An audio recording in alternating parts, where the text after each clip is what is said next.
In a small office above a car dealership, Glenn sat alone with a spreadsheet open on the screen. The numbers were familiar, almost comforting. Glenn had spent 40 years in sales management, the kind of job that rewarded alertness and punished rest. Even now, at 70, he found himself searching for the next metric to improve, the next inefficiency to correct, as if calm were a problem.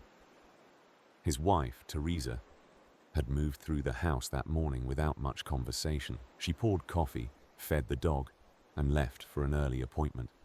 Their marriage was not broken. It was simply thin from years of being treated like something that would always be there, waiting. Glenn remembered the first years when Teresa would sit at the kitchen table and tell him stories from her day. Glenn would listen for a minute, then glance at his phone, then say he needed to make a call. He told himself he was building security for both of them. He told himself the intense years were temporary. Temporary became a decade, then 2 decades.